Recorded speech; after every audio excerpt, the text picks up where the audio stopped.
Hello बच्चों, welcome back to incredible chemistry.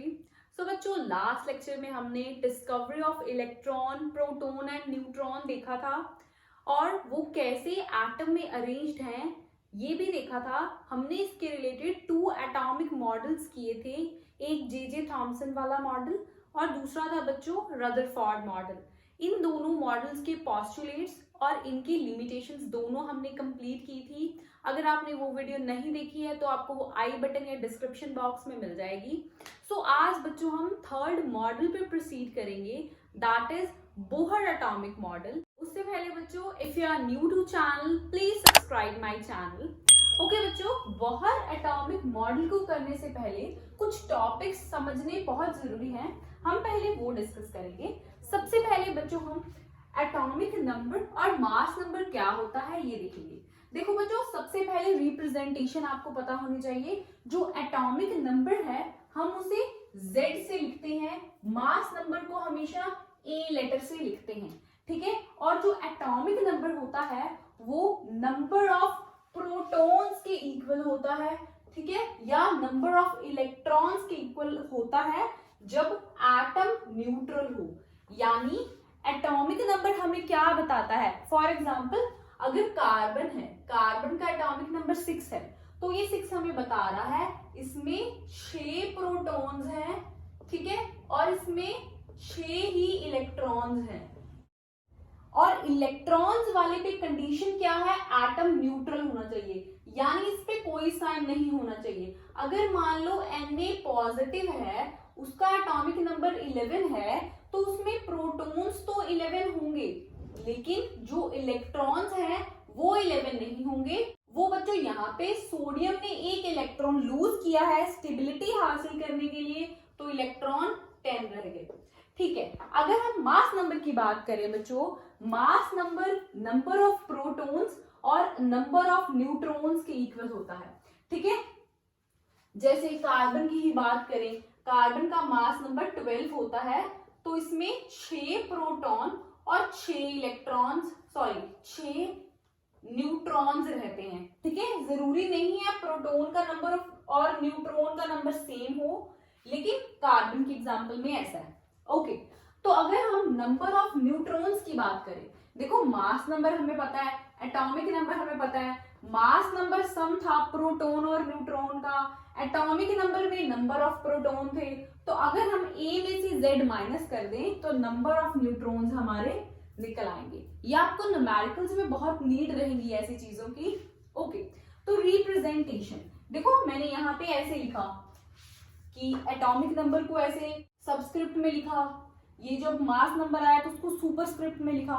So that means इसकी एक रिप्रेजेंटेशन है कि एलिमेंट को हम ऐसे सेंटर में लिखते हैं, ऊपर उसका मास नंबर और नीचे हम एटॉमिक नंबर लिखते हैं।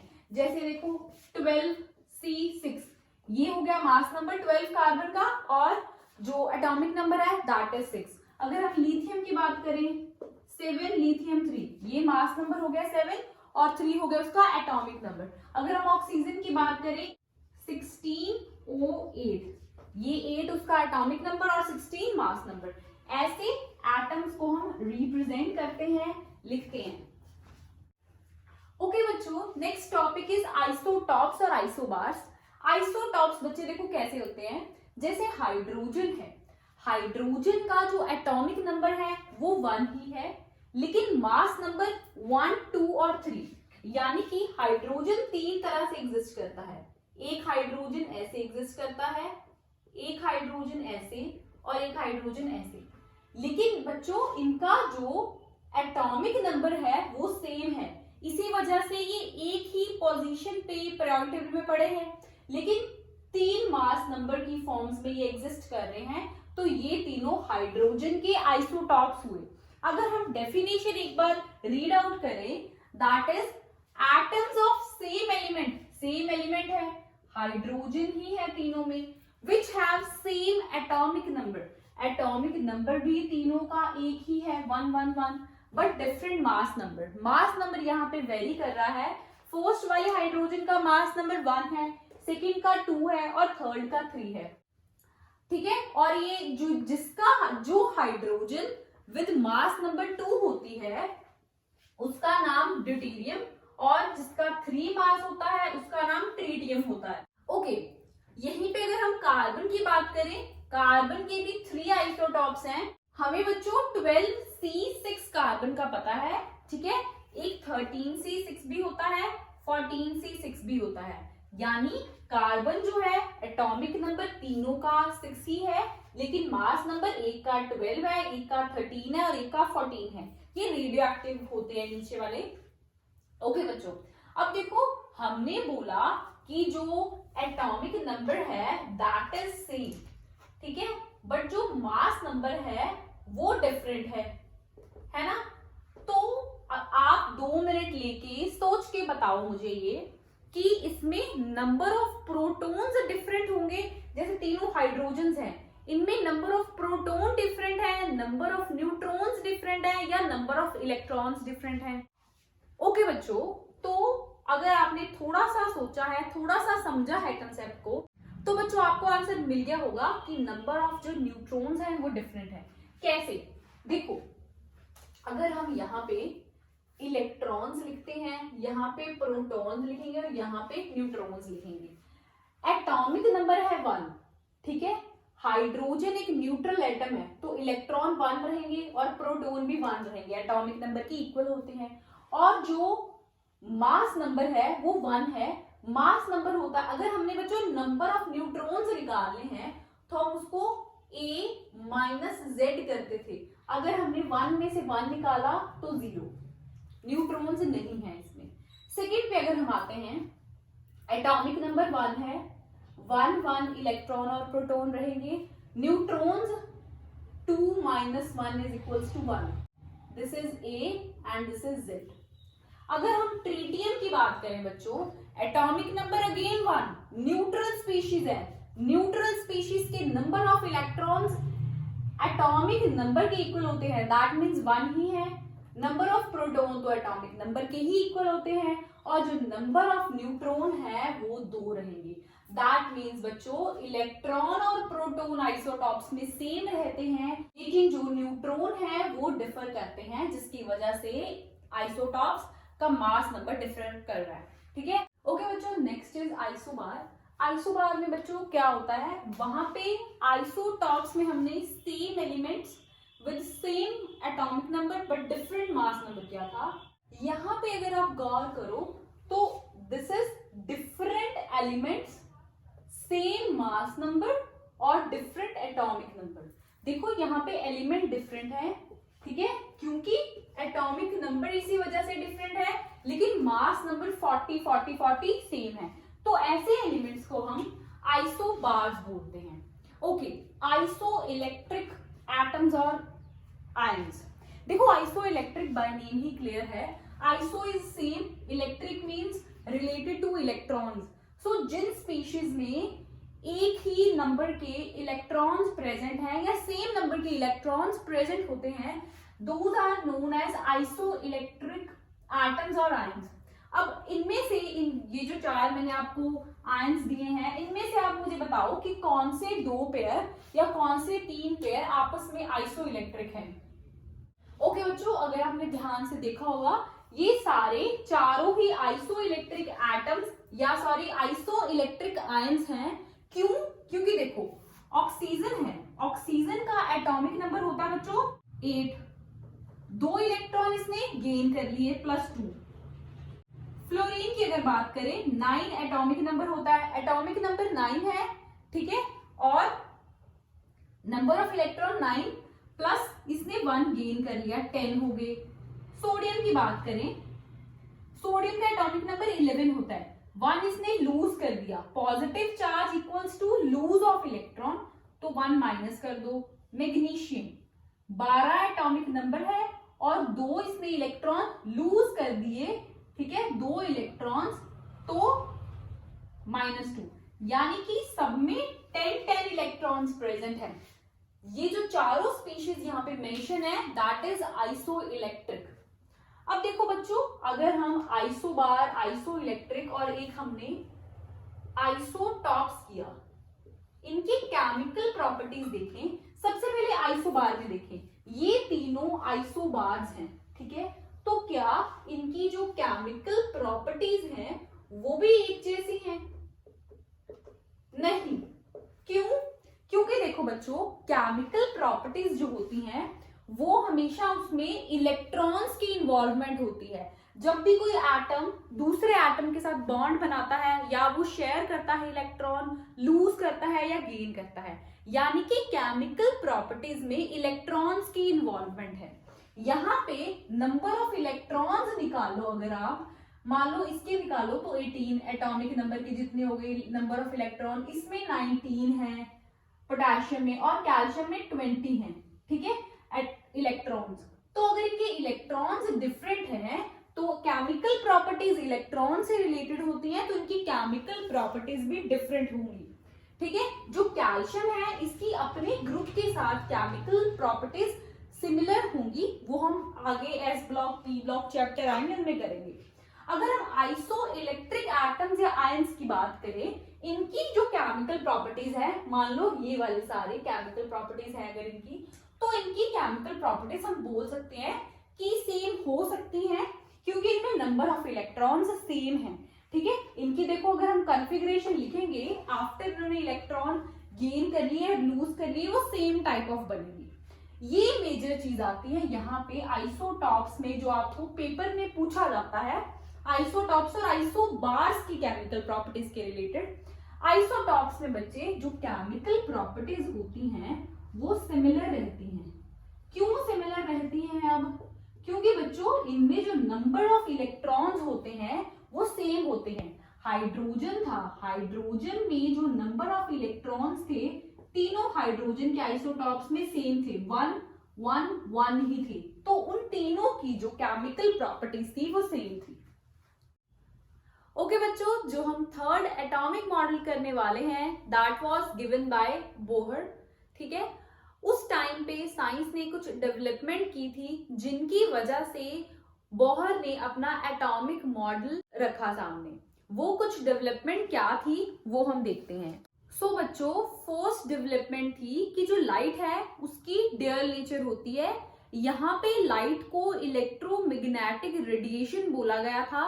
वो हम समझेंगे कि light as a electromagnetic radiation कैसे है। सेकेंड डेवलपमेंट क्या थी उस टाइम पे कि तब एटॉमिक स्पेक्ट्रा की एक्सप्लेनेशन आ गई थी। सो इन दो चीजों के बेसिस पे जो बोहर थे उन्होंने अपना बोहर एटॉमिक मॉडल प्रपोज किया था। सो हम ये दोनों चीजें ड्यूअल बिहेवियर और एटॉमिक स्पेक्ट्रा पहले डिटेल में देखेंगे, फिर उसके बाद हम बोहर मॉडल पे आएंगे।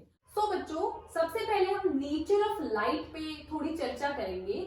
नेचर ऑफ लाइट सबको पता है, light is having dual nature. दो तरह का नेचर लाइट शो करती है। जैसे मैंने यहाँ पे लिखा है कि एक पार्टिकल नेचर होता है, एक वेव नेचर होता है। पार्टिकल नेचर यानी जो लाइट है उसमें पार्टिकल्स प्रेजेंट है, और वेव नेचर यानी बोलती है कि वेव्स प्रेजेंट है। देखो बच्चों, ड्यूअल नेचर कैसे आया? सबसे पहले एक तरह का नेचर लाइट का सामने आया होगा, फिर दूसरी तरह का नेचर सामने आया होगा, फिर कुछ कंक्लूजन्स निकले और ये बोल दिया साइंस ने कि नहीं ड्यूअल नेचर है लाइट का। वो सब चीजें कैसे हुई हम 4 थ्योरीज के बेसिस पे यहाँ पे पढ़ेंगे। ओके बच्चों, 4 थ्योरीज लाइट की हमारे पास सामने आई थी। जो पहली थ्योरी थी, earliest theory was given by Newton and it was corpuscular theory, ठीक है। इसने बताया कि जो लाइट है दैट कंसिस्ट ऑफ पार्टिकल्स। हम अभी देखेंगे क्या बोला था इस थ्योरी ने। फिर आई, उन्होंने बोला नहीं, सेकेंड थ्योरी ने कि नहीं वेव नेचर है लाइट का, कि लाइट जो है that travel in form of waves, ठीक है। फिर उसके बाद थर्ड थ्योरी आई। थर्ड थ्योरी बोलती है बच्चों कि हाँ ठीक है, जो लाइट है उसका वेव नेचर है, बट उसने फर्दर बता दिया कि जो वेव है that is having electric and magnetic field associated with it, कि जो वेव है उसके साथ इलेक्ट्रिक और मैग्नेटिक फील्ड जुड़े हुए हैं। कुछ परपेंडिकुलर चीज की बात की थी वो हम देखेंगे। Theory I that is quantum theory of light. ये अभी तक इस पे रिसर्च हो रही है, ठीक है। ये थ्योरी सबसे लेटेस्ट थ्योरी है और इसने बताया था कुछ क्वांटा, कुछ एनर्जी पैकेट्स की बात की थी, वो हम अभी इस लेक्चर में देखेंगे। ओके बच्चों, अर्लीस्ट थ्योरी है corpuscular theory which is given by Newton in 1675, ठीक है बच्चों, इस थ्योरी ने क्या बोला था? इस थ्योरी ने बोला था जो लाइट है एमिट होती है एक ल्यूमिनस बॉडी से in the form of tiny particle called कॉर्पस्कल्स।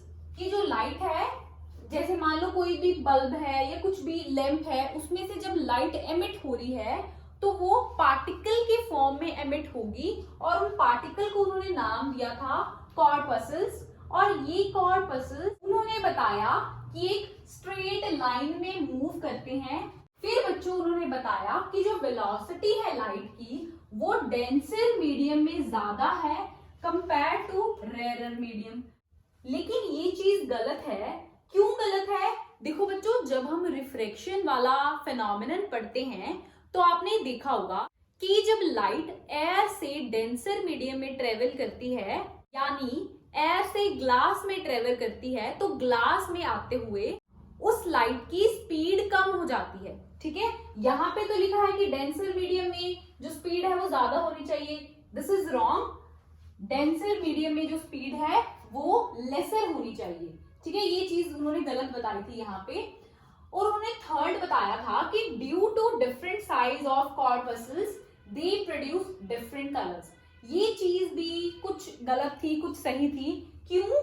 क्योंकि बच्चे अगर यहाँ पे हम वेव लिखते तो ये एक्यूरेट होती, क्योंकि आगे जाके आप देखोगे कि वेव्स जब आती हैं तो उनमें डिफरेंट वेवलेंथ्स होती हैं जिसकी वजह से कलर आता है। ठीक है, वो हम अभी देखते हैं। और एक चीज और बच्चों, इस थ्योरी के बेसिस पे जो न्यूटन थे उन्होंने बताया कि रिफ्लेक्शन और रिफ्रैक्शन एक पार्टिकल नेचर फिनोमेना है, वो पार्टिकल नेचर से प्रूव किया जा सकता है। ठीक है, ओके बच्चों। सो सेकेंड थ्योरी थी wave theory of light and given by Higgins 1676 में, यानी कि एक साल बाद ही उन्होंने बोल दिया कि न्यूटन गलत है, पार्टिकल नेचर नहीं होता लाइट का। और उन्होंने अपने कुछ पोस्टुलेट दिए। उन्होंने बोला जो लाइट है वो तो वेव्स की फॉर्म में ट्रेवल करती है, ऐसे ऐसे ट्रेवल करती है, ना कि ऐसे ऐसे। ठीक है, और फिर उन्होंने बोला कि जो लाइट है उसको एक मीडियम चाहिए प्रोपेगेशन के लिए। ठीक है, मीडियम, कि वो वैक्यूम से ट्रेवल नहीं कर सकती, कुछ ना कुछ मीडियम होना चाहिए। फिर उन्होंने बोला वेलोसिटी ऑफ जो लाइट है वो डेंसर मीडियम में कम होती है compare to velocity of light in rare medium. ये बात उन्होंने सही कर दी थी। पिछली वाली जो हमारी थ्योरी थी उसमें हमने देखा था कि न्यूटन ने लिखा कि जो डेंसर मीडियम है उसमें ज्यादा होती है वेलोसिटी लाइट की compare to rare medium. But यहाँ पे उन्होंने सही करके लिख दिया, क्योंकि डेंसर मीडियम में हम जानते हैं कि जो वेलोसिटी है लाइट की वो कम रहती है, क्योंकि हमें रिफ्रैक्शन वाला फिनोमेना पता है। ठीक है, अब देखो बच्चों, यहाँ पे इस थ्योरी में भी एक गलती है। आप एक बार पॉज करो वीडियो को और इन सब पोस्टुलेट्स को दोबारा से पढ़ो। देखो आपको कहीं गलती नजर आ रही है। ओके बच्चों, अगर आपने ध्यान से देखा हो तो आपको पता लग गया होगा कि जो सेकेंड पोस्टुलेट है जो हिगिंस ने दिया, दिस इज नॉट राइट। क्यों? क्योंकि उन्होंने यहाँ पे बात की कि लाइट को एक मीडियम चाहिए। ये सही बात है? नहीं, क्योंकि हमें पता है कि जब स्पेस में से जो सनलाइट है वो हमारे तक पहुंचती है तो उसको कोई मीडियम रिक्वायर्ड नहीं होता, क्योंकि स्पेस में कुछ मीडियम नहीं है। तो क्या तब के टाइम पे ये थ्योरी इस वजह से या ये पोस्टुलेट नकार दिया गया था? तो बच्चों, दो चीजें होती हैं लाइफ में, एक है hard work and second one is कि क्या किस्मत है, क्या डेस्टिनी है आपकी। तो वहां पे लक ने काम दिया, जो हिगिंस थे उनका लक काम आया। तब के टाइम पे एक ईथर थ्योरी चल रही थी कुछ। दिस ईथर इज नॉट वो केमिकल वाला ईथर, ये कुछ और है, मीडियम है एक। तो वो थ्योरी कहती थी कि एक मीडियम ईथर नाम का स्पेस में प्रेजेंट है। उसके बेसिस पे ये चीज उन्होंने बोल दी कि मीडियम है, इसी वजह से मैंने बोला है। बट अब हमें पता है जो स्पेस है दैट इज वैक्यूम, और वैक्यूम से सनलाइट आती है, दैट मीन्स जो लाइट है उसको कुछ मीडियम रिक्वायर्ड नहीं है। फिर भी इस वेव थ्योरी के बेसिस पे जो हिगिंस थे उन्होंने इंटरफेरेंस और डिफ्रेक्शन के दो फेनोमेनन एक्सप्लेन किए। ये आप फिजिक्स में पढ़ोगे या केमिस्ट्री में पढ़ोगे नेक्स्ट क्लासेस में। ओके बच्चों, फिर लगभग 200 साल बाद जेम्स मैक्सवेल आए। बहुत ही पॉपुलर साइंटिस्ट हैं, आपने कभी ना कभी इनके बारे में सुना होगा। उन्होंने एक अपनी थ्योरी दी, बोला इलेक्ट्रोमैग्नेटिक थ्योरी ऑफ लाइट। इन्होंने बोला ठीक है, जो लाइट है उसका वेव नेचर है, पर उन्होंने उसमें एक बात जोड़ दी कि ये जो वेव है इसके साथ इलेक्ट्रिक फील्ड और मैग्नेटिक फील्ड एसोसिएटेड हैं। ठीक है, ये चीज हम पोस्टुलेट्स में उनके पढ़ते हैं। और बच्चों देखो, सबसे पहले इलेक्ट्रिक फील्ड और मैग्नेटिक फील्ड वाला कंसेप्ट हम समझें, हम लास्ट पोस्टुलेट पे आ जाते हैं। उन्होंने बोला कि जो लाइट है उसको कुछ मीडियम नहीं चाहिए प्रोपेगेशन के लिए। ठीक है, लास्ट थ्योरी क्या बोल रही थी कि मीडियम रिक्वायर्ड है। यहाँ पे इन्होंने बोल दिया, करेक्शन कर दी कि कोई मीडियम रिक्वायर्ड नहीं है लाइट को, and this is correct statement. Okay, उन्होंने मेन चीज क्या बोली है यहाँ पे, उन्होंने बोला कि जो लाइट है उसमें इलेक्ट्रिक फील्ड और मैग्नेटिक फील्ड्स होती हैं। कैसे प्रेजेंट होती हैं? परपेंडिकुलर प्रेजेंट होती हैं। फिगर में देखो बच्चों, आपको ब्लू कलर की इलेक्ट्रिक फील्ड और रेड कलर की मैग्नेटिक फील्ड्स दिख रही होंगी। ठीक है, और अगर आप ध्यान से देखो ये परपेंडिकुलर है एक दूसरे की। ठीक है, तो उन्होंने ऐसा कुछ बोला था। और बच्चों उन्होंने कंक्लूजन बता दिया कि जो लाइट है उसका ट्रांसवर्स नेचर होता है। अब देखो बच्चों, यहां से आपको लग रहा होगा कि हम लाइट की बात कर रहे हैं और इलेक्ट्रोमैग्नेटिक जो नेचर है वो लाइट का ही होगा, बट नहीं।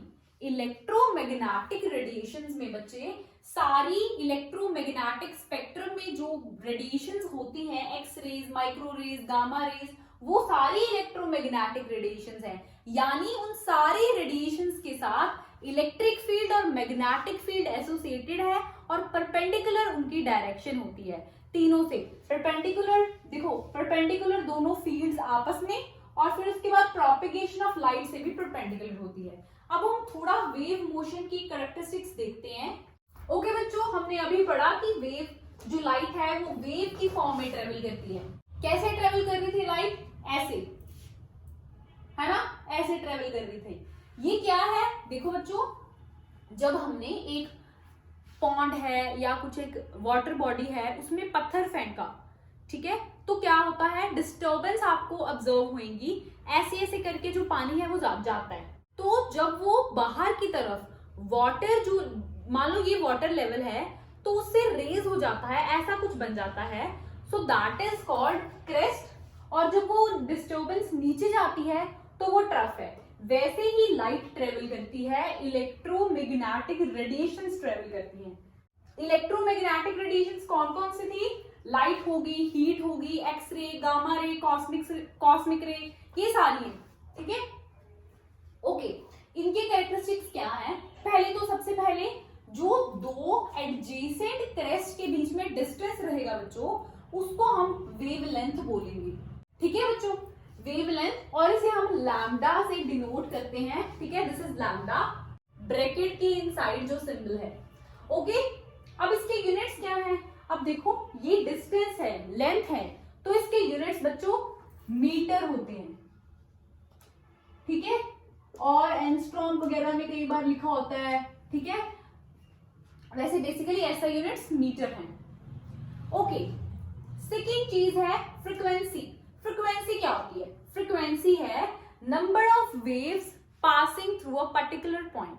ठीक है, और इसे हम न्यू लिखते हैं, न्यू, MU ऐसे प्रोनाउंस करते हैं इसको। और इसके यूनिट्स क्या है बच्चों? देखो, पर सेकेंड है तो इसके यूनिट्स सेकेंड इनवर्स या हम हर्ट्ज लिखते हैं। ठीक है, ओके, थर्ड कैरेक्टरिस्टिक्स क्या लिखी है? वेलोसिटी। वेलोसिटी वही सेम कि कितनी स्पीड से जो वेव है वो ट्रेवल कर रही है, उसे हम वेलोसिटी बोलते हैं। C से लिखते हैं, यूनिट्स हमें पता है मीटर पर सेकेंड रहेंगे। एम्पलीट्यूड, एम्पलीट्यूड बच्चों देखो, जब क्रेस्ट बना, ये क्रेस्ट बना या जब ये ट्रफ बना, तो ये जो हाइट है मैक्सिमम रेज से, ये जो वाटर बॉडी का लेवल हमने बोला था इसको, ये वाली जो हाइट बनेगी, इसको मैंने A लिखा है, दिस इज एम्पलीट्यूड। तो दिस इज ऑल्सो डिस्टेंस, तो इसके यूनिट्स भी बच्चों मीटर रहेंगे। लास्ट है वेव नंबर, ये एक रेसिप्रोकल है, सीधा लगा लो कि वेवलेंथ का रेसिप्रोकल है तो मीटर इनवर्स। ओके बच्चों, यहाँ पे मैंने लिखा है particle nature of electromagnetic theory and question mark. देखो बच्चों, हमें पता है इलेक्ट्रोमैग्नेटिक थ्योरी ने बोला था कि जो लाइट है वो वेव की फॉर्म्स में ट्रेवल करती है, ठीक है। यहाँ पे पार्टिकल नेचर लिखा है, तो क्या हुआ कि जो इलेक्ट्रोमैग्नेटिक थ्योरी थी उसने दो फिनोमिनन ऑफ इंटरफेरेंस और डिफ्रेक्शन तो एक्सप्लेन कर दिया, लेकिन जब पार्टिकल नेचर वाले फिनोमिनन की बात आई जैसे ब्लैक बॉडी रेडिएशन और फोटो इलेक्ट्रिक इफेक्ट, वो ये थ्योरी एक्सप्लेन नहीं कर पाई। देखो बच्चों, ऐसे एक्सपेरिमेंट्स के साथ ही ये ड्यूअल नेचर बाद में हमें पता चला था कि लाइट का ड्यूअल नेचर है। यहाँ पे जब इलेक्ट्रोमैग्नेटिक वेव थ्योरी, ये ब्लैक बॉडी रेडिएशन और एक हम आगे फोटो इलेक्ट्रिक इफेक्ट पढ़ेंगे, उसको नहीं एक्सप्लेन कर पाई, तो पार्टिकल नेचर के बारे में सोचा होगा साइंटिस्ट ने। फिर जाके हम लास्ट पे नेक्स्ट लेक्चर में डी ब्रॉगली का ड्यूअल नेचर ऑफ लाइट करेंगे कि ऐसे कंपोज हुआ था, ठीक है। अब पहले ब्लैक बॉडी रेडिएशन आपके लिए नई टर्म है, हम समझते हैं। देखो बच्चों, यहाँ पे मैंने दो फिगर्स बनाए हैं। फर्स्ट फिगर में क्या है, मैंने एक यहाँ पे मैटर रख दिया है, मैटर पे हमने फॉल कराई है इंसिडेंट लाइट, कुछ व्हाइट लाइट हमने फॉल कराई है। ये तीन व्हाइट लाइट ऐसा नहीं है कुछ, ये हमने एक रेडिएशन ही व्हाइट लाइट की फॉल कराई है।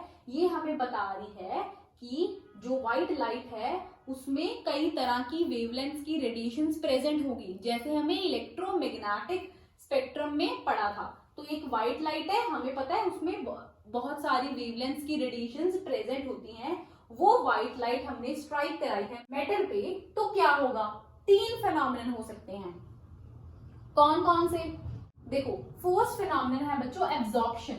एब्जॉर्प्शन यानी जब मैटर पे व्हाइट लाइट स्ट्राइक की होगी तो मैटर ने वो कुछ रेज उनमें से एब्जॉर्ब कर ली, अपने अंदर ले ली, ठीक है। सेकेंड फिनोमिनन क्या हो सकता है कि कुछ रेज जो थी वो ट्रांसमिट होगी, कि ऐसे सीधी पास होगी, ठीक है। थर्ड क्या थी, जो व्हाइट रे थी कुछ ऐसे हो सकता है कि रिफ्लेक्ट होगी, ये सरफेस थी, ऐसे आई व्हाइट रे और ऐसे रिफ्लेक्ट होगी, ये रिफ्लेक्शन होती है ना, तो कुछ रिफ्लेक्ट होगी और कुछ कलर दिया है ना, रिफ्लेक्शन की वजह से कलर आया। बट बच्चों, जब हम ब्लैक बॉडी की बात करते हैं तो उस पर जब इंसिडेंट रे फॉल करवाते हैं तो सारी रेडिएशंस एब्जॉर्ब कर लेती है वो, ऐसा कुछ एब्जॉर्प्शन, ट्रांसमिशन और रिफ्लेक्शन नहीं होता, सब चीजें एब्जॉर्ब कर लेती है ये ब्लैक बॉडी, ठीक है, और ये री एमिट करती है सारी पॉसिबल रेडिएशंस को, ठीक है। अब ब्लैक बॉडी आप कैसे अज्यूम करोगे, देखो आप एक सफियर ले लो जिसके अंदर पूरा ब्लैक है, ठीक है, और एक होल है, उसमें से जब आप इंसिडेंट रे उस पर फॉल कराओगे एब्जॉर्ब हो जाएंगी पहले और फिर सारी री एमिट हो जाएंगी। अब अगर हम डेफिनेशन पे आए बच्चों, तो डेफिनेशन जो है वो ब्लैक बॉडी की वो कहती है कि कोई भी आइडल बॉडी जो सारी जो रेज उस पर पड़ रही है वो एब्जॉर्ब कर ले और एमिट कर ले, कौन कौन सी रेज, हर फ्रीक्वेंसी या हर वेवलेंथ की, तो उसे ब्लैक बॉडी बोलेंगे। और ये जो रेडिएशन है ये एमिट जो हो रही है ऐसी बॉडी से, उसे ब्लैक बॉडी रेडिएशंस बोलेंगे, ठीक है। अब देखो बच्चों, ब्लैक बॉडी रेडिएशन को इलेक्ट्रोमैग्नेटिक थ्योरी कैसे नहीं एक्सप्लेन कर पाई थी।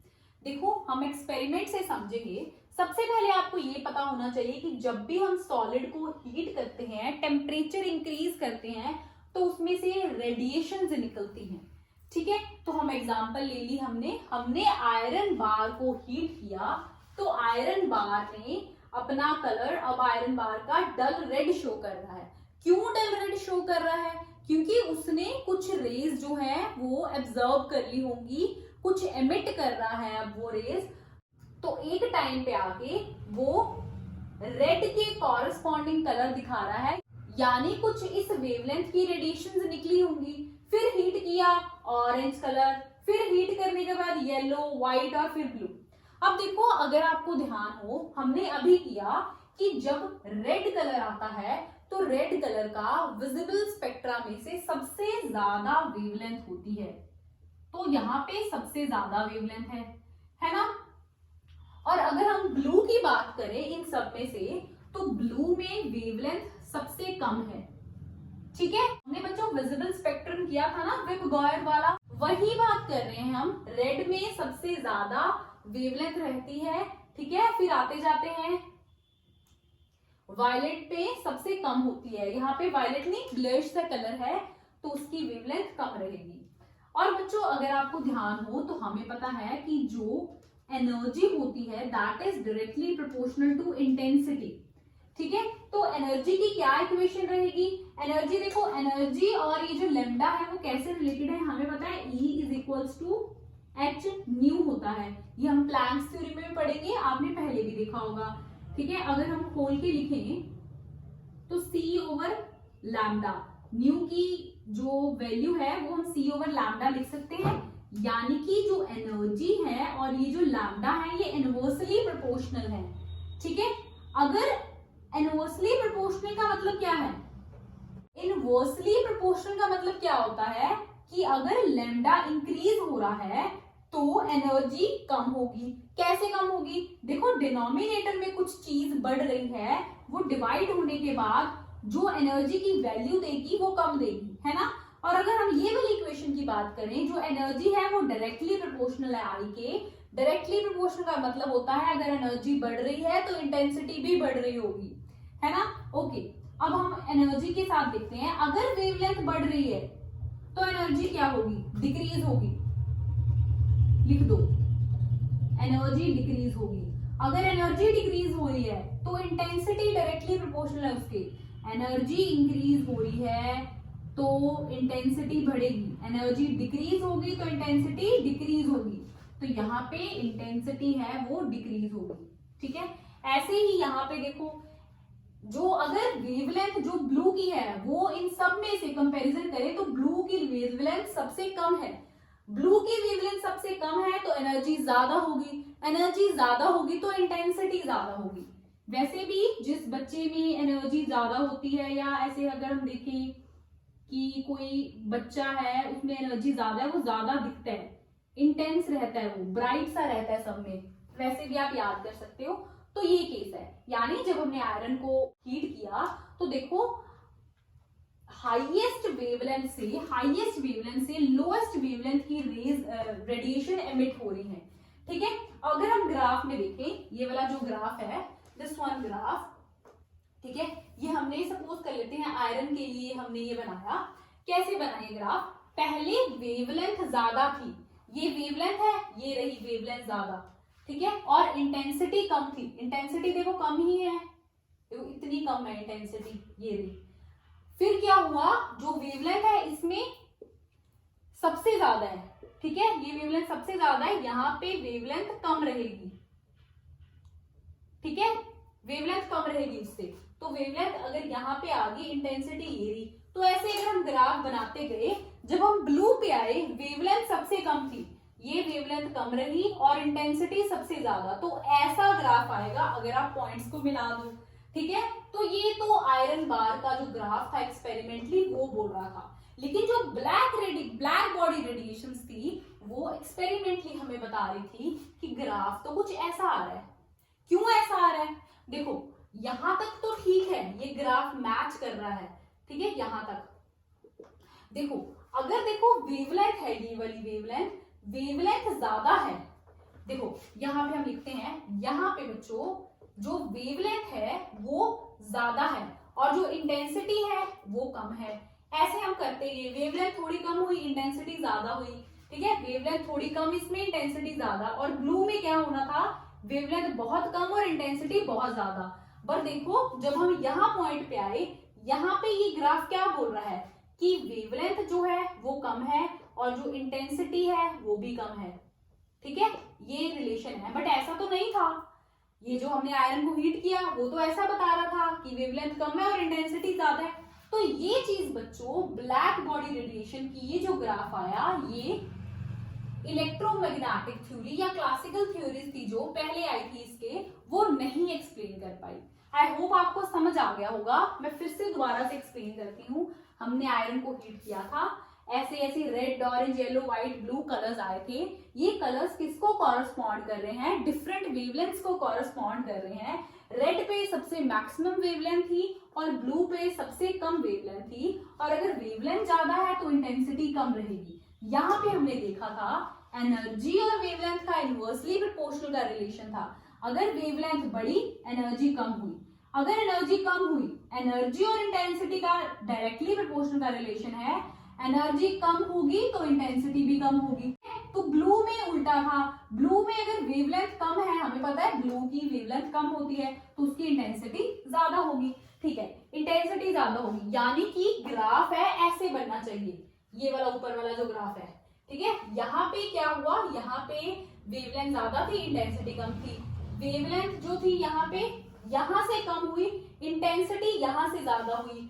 यहाँ पे भी वेवलेंथ जो है कम हो रही है, इंटेंसिटी बढ़ रही है, और यहाँ तक हमने पॉइंट्स लगा लिए, इसको मैच कर दिया। ये ग्राफ बनना चाहिए था, लेकिन ब्लैक बॉडी ने एक अलग सा ग्राफ शो किया। यहाँ पे उसने, यहाँ तक तो ठीक था, लेकिन ये वाला जो सारा ग्राफ है ये इलेक्ट्रोमैग्नेटिक थ्योरी नहीं एक्सप्लेन कर पाई।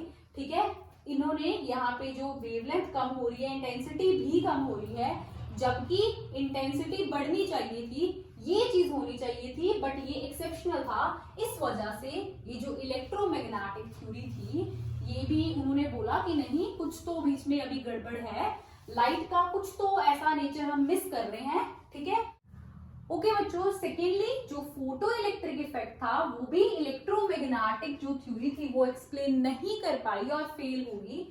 फोटो इलेक्ट्रिक इफेक्ट क्या होता है, देखो एक्सपेरिमेंट से समझते हैं हम।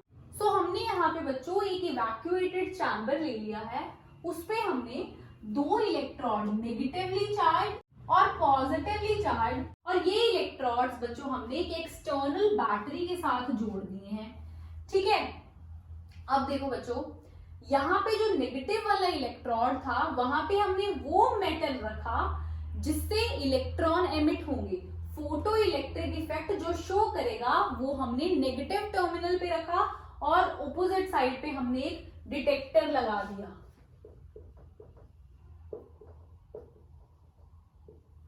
ठीक है, अब क्या होगा, हमने जब यहाँ पे एक सफिशिएंट फ्रीक्वेंसी की वेवलेंथ की लाइट यहाँ पे फॉल करवाई, तो इलेक्ट्रॉन्स एमिट हुए। इलेक्ट्रॉन्स एमिट होके पॉजिटिव टर्मिनल की तरफ जा रहे हैं। ठीक है, तो ये फोटो इलेक्ट्रिक इफेक्ट है। यहाँ पे जो मेटल सरफेस यूज हुई है, वो हम ऐसे मेटल्स लेंगे जिनमें जो इलेक्ट्रॉन है वो लूजली बाउंडेड है। ठीक है, ओके बच्चों, कुछ ये एक्सपेरिमेंट जब हमने किया तो कुछ इंपॉर्टेंट हमारे पास कंक्लूजन आए, रिजल्ट आए। फर्स्ट रिजल्ट था बच्चों कि एज सून एज हमने ये जो लाइट है ये फॉल करवाई, तभी इलेक्ट्रॉन एमिट हो गया। जो टाइम लैग था, टाइम जैसे टाइम लगा, कुछ ऐसा टाइम लैग वाला इश्यू नहीं हुआ, इमीडिएटली यहाँ पे इलेक्ट्रॉन एमिट हुआ। ठीक है, जो हम सेकंड, ओके, जो सेकंड थी हमारी ऑब्जर्वेशन, वो हमने देखा जो नंबर ऑफ इलेक्ट्रॉन थे वो डायरेक्टली प्रोपोर्शनल थे इंटेंसिटी के, कि जो नंबर ऑफ इलेक्ट्रॉन है वो इंटेंसिटी के डायरेक्टली प्रोपोर्शनल है। इंटेंसिटी क्या होती है, ब्राइटनेस, कि लाइट की कितनी ब्राइटनेस है उसे हम इंटेंसिटी बोलते हैं। ब्राइटनेस ज्यादा है तो नंबर ऑफ इलेक्ट्रॉन्स ज्यादा निकले। थर्ड ऑब्जर्वेशन थी बच्चों कि जो हर मेटल होता है उसकी एक कैरेक्टरिस्टिक थ्रेशोल्ड फ्रीक्वेंसी है। अगर हम उस फ्रीक्वेंसी के इक्वल या उससे ज्यादा फ्रीक्वेंसी की ये जो लाइट है वो फॉल कराएं, तभी इलेक्ट्रॉन निकलेगा। और काइनेटिक एनर्जी जो होगी वो इलेक्ट्रॉन्स की, काइनेटिक एनर्जी जो होगी इलेक्ट्रॉन की, वो डायरेक्टली प्रोपोर्शनल होगी फ्रीक्वेंसी पे। देखो यहाँ पे फर्क आया है, फ्रीक्वेंसी को हम न्यू लिख देते हैं, न्यू से हमने रिप्रेजेंट किया था। यहाँ पे फर्क आया है, जब हमने इलेक्ट्रोमैग्नेटिक थ्योरी पढ़ी थी बच्चों, तब हमने एनर्जी बोला था, एनर्जी जो है वो डायरेक्टली प्रोपोर्शनल है इंटेंसिटी के। ठीक है, ये चला आ रहा था क्लासिकली। अब देखो यहाँ पे फोटो इलेक्ट्रिक इफेक्ट में क्या हो गया, जो एनर्जी है या जिसको हम काइनेटिक एनर्जी लिखते हैं, ये जो काइनेटिक एनर्जी है डायरेक्टली प्रोपोर्शनल आ रही है फ्रीक्वेंसी के। ठीक है, ये चीज क्लासिकल ने दी थी। ठीक है, ये चीज कौन दे रहा है, फोटो इलेक्ट्रिक इफेक्ट दे रहा है। तो इसी वजह से ये चीज को क्लासिकल थ्योरीज जो थी वो एक्सप्लेन नहीं कर पाई, इसीलिए वो फेल हो गई यहाँ पे आके। ओके बच्चों, फोर्थ थ्योरी है हमारी प्लैंक्स क्वांटम थ्योरी। हमने 3 थ्योरीज कर ली थी, this is our fourth theory, quantum theory of light या प्लैंक्स क्वांटम थ्योरी भी आप इसे बोल सकते हो। सबसे पहला पॉस्टुलेट क्या था, उन्होंने बोला कोई भी रेडिएंट एनर्जी कौन सी होती है बच्चों, देखो रेडिएंट एनर्जी होती है लाइट, है ना, हीट हो सकती है, एक्सरेज हो सकती हैं, जो भी हमने इलेक्ट्रोमैग्नेटिक रेडिएशंस की थी। क्वांटम थ्योरी बोलती है कि जो लाइट है वो एमिट या एब्जॉर्ब कंटिन्यूअसली नहीं होती, जैसे वेव थ्योरी ने बोला था, वेव थ्योरी ने ऐसे बोला था ना कि ऐसे लाइट एमिट होती है, लेकिन यहाँ पे कंटिन्यूअस नहीं है, प्लैंक ने बोला, but discontinuous in form of small energy packets called quanta. उन्होंने बोला स्मॉल एनर्जी के पैकेट्स में डिसकंटिन्यूअसली एक जो रेडिएंट एनर्जी है एमिट या एब्जॉर्ब होती है, ठीक है। ओके, सेकेंड पॉस्टुलेट था बच्चों कि जो अमाउंट ऑफ एनर्जी एसोसिएटेड है, ओके, यहाँ पे एक चीज रहेगी, अगर हम यहाँ पे लाइट की बात करें तो हम क्वांटा को स्पेसिफाई करके फोटोन लिखते हैं, ठीक है, यानी कि लाइट अगर यहाँ पे रेडिएंट एनर्जी लाइट है तो फोटोन, अगर बच्चों रेडिएंट एनर्जी हीट है, एक्सरे है, माइक्रोवेव है या कोई और रेडिएशन है, देन यहाँ पे जो एनर्जी पैकेट्स हैं उनको क्वांटा बोला था प्लैंक ने। सेकेंड पॉस्टुलेट बताया उन्होंने कि जो एनर्जी है वो डायरेक्टली प्रोपोर्शनल होगी फ्रीक्वेंसी के, यानी जो एनर्जी है ये हमने यहाँ पे जो एनर्जी की बात करी है ये डायरेक्टली प्रोपोर्शनल है फ्रीक्वेंसी के, ठीक है। डायरेक्टली प्रोपोर्शनल का साइन हटा के हमने प्लैंक्स कांस्टेंट लगा दिया और हमारे पास ये फॉर्मूला बन गया, ठीक है। और h यहाँ पे प्लैंक्स कांस्टेंट है और h की वैल्यू 6.62 इंटू 10⁻⁻34 जूल सेकेंड रहेगी। ये आपको लर्न कर लो तो ज्यादा बढ़िया, नहीं तो क्वेश्चंस में दी भी होती है।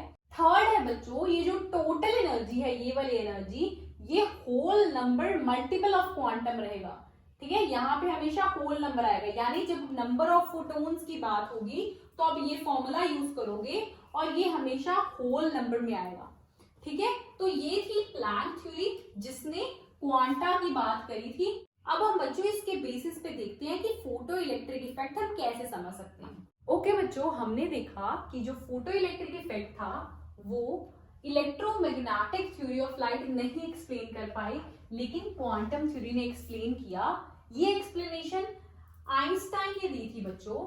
देखो अभी हम करके आए हैं फोटो इलेक्ट्रिक इफेक्ट, ये हमारा मेटल था, यहाँ पे हमने इंसिडेंट रे डाली, इलेक्ट्रॉन एमिट हुआ। ये नहीं कि हर इंसिडेंट लाइट जो है वो इलेक्ट्रॉन एमिट कर सकती है, इसकी कंडीशंस है। देखो कोई भी मेटल है उसकी एक पर्टिकुलर थ्रेशोल्ड फ्रीक्वेंसी की अगर इंसिडेंट रेडिएशन फॉल करेगी तो ही वो इलेक्ट्रॉन एमिट होगा। मान लेते हैं ये जो इंसिडेंट लाइट है इसकी जो फ्रीक्वेंसी है, इसकी जो एनर्जी है दैट इज h म्यू, और ये जो इलेक्ट्रॉन को बाहर निकलने के लिए जो एनर्जी चाहिए वो है h म्यू नॉट। तो ये वाली जो एनर्जी है वो इस एनर्जी से अगर ज्यादा होगी तभी इलेक्ट्रॉन इजेक्ट होगा। और बच्चों एक चीज और, हर मेटल की ये जो थ्रेशोल्ड, हम इसे एनर्जी बोल लें या इसको थ्रेशोल्ड फ्रीक्वेंसी बोल लें, ये डिफर करेगी, ठीक है। This is threshold energy. So मैंने क्या बोला कि हर मेटल की थ्रेशोल्ड एनर्जी डिफर करेगी। थ्रेशोल्ड एनर्जी से ज्यादा अगर हम एनर्जी की वेवलेंथ इसके ऊपर स्ट्राइक करवाएंगे तो ही इलेक्ट्रॉन इजेक्ट होगा। ये मैंने कंडीशन लिख दी है यहाँ पे, ठीक है। अब देखो यहाँ पे ये फॉर्मूला बना, उन्होंने बोला आइंस्टाइन ने कि जो एनर्जी ऑफ स्ट्राइकिंग फोटोन है, देखो लाइट है, लाइट क्वांटम थ्योरी ने क्या बोला था कि लाइट में फोटोन्स प्रेजेंट हैं, ठीक है। हमने एनर्जी पैकेट्स को क्वांटा बोला था और हमने बोला था जब लाइट आएगी तो हम उस क्वांटा को फोटोन बोलेंगे। तो इंसिडेंट लाइट में फोटोन प्रेजेंट है, जब ये फोटोन स्ट्राइक करे इस पे तो इसके जो बाइंडिंग एनर्जी थी, इसकी बाइंडिंग एनर्जी थी इतनी बाइंडिंग एनर्जी है, ये रही एच म्यू, इतनी बाइंडिंग एनर्जी, और ये एनर्जी ज्यादा थी, एच म्यू एनर्जी इससे ज्यादा थी, इतनी एनर्जी यूज होगी, ठीक है, ऐसे लिख लो, इतनी एनर्जी यूज हो गई और बाकी जो एनर्जी है वो काइनेटिक एनर्जी के इक्वल बचेगी, ऐसा आएगा, ठीक है। ये टोटल एनर्जी थी, ठीक है, इतनी एनर्जी इलेक्ट्रॉन को बाहर निकालने में, इजेक्ट करने में निकल गई, और बाकी की जो बची एनर्जी वो इलेक्ट्रॉन के पास चलेगी एज काइनेटिक एनर्जी, ठीक है, और ये रिजल्ट्स आए। तो बच्चों आइंस्टाइन ने बोला अगर ये जो न्यू है that is less than new not तो इलेक्ट्रॉन इजेक्ट नहीं होगा। अगर जो हमने इंसिडेंट रेडिएशन डाली है यहाँ पे ये वाली, इसकी एनर्जी इसकी बाइंडिंग एनर्जी से कम है तो इलेक्ट्रॉन कैसे ही एमिट हो सकता है, तो नहीं होगा। तो ये कंडीशन होनी चाहिए कि जो फ्रीक्वेंसी है या जो एनर्जी है वो थ्रेशोल्ड एनर्जी जितनी मेटल को रिक्वायर्ड है इजेक्शन के लिए उससे ज्यादा हो, तभी इलेक्ट्रॉन इजेक्ट होगा, और जो एक्सेस एनर्जी बचेगी वो एज अ काइनेटिक एनर्जी, ये रहा, as a kinetic energy electron के पास चली जाएगी, ठीक है। और इन्होंने इंटेंसिटी को बताया कि अगर जितनी ज्यादा इंटेंसिटी लाइट की उतने नंबर ऑफ इलेक्ट्रॉन ज्यादा रहेंगे, लेकिन इंडिपेंडेंट रहेगी वो काइनेटिक एनर्जी की, ठीक है। ये चीज उन्होंने क्वांटम थ्योरी के बिहाफ पे एक्सप्लेन की। सो बच्चों हमें इस सब से पता चलता है कि जो लाइट है, हम ये नहीं कह सकते कि light is having particle nature या वेव नेचर। कुछ फेनोमेनन पार्टिकल नेचर के बेसिस पे एक्सप्लेन किए गए, कुछ फेनोमेनन वेव नेचर के बेसिस पे एक्सप्लेन किए गए। तो एट द एंड हम कंक्लूड कर सकते हैं कि ड्यूअल नेचर था, ठीक है, लाइट का। और ड्यूअल नेचर ऑफ लाइट पे जो फॉर्मूला वगैरह बनाए थे वो डी ब्रॉगली ने बनाए थे, वो हम आगे पढ़ेंगे।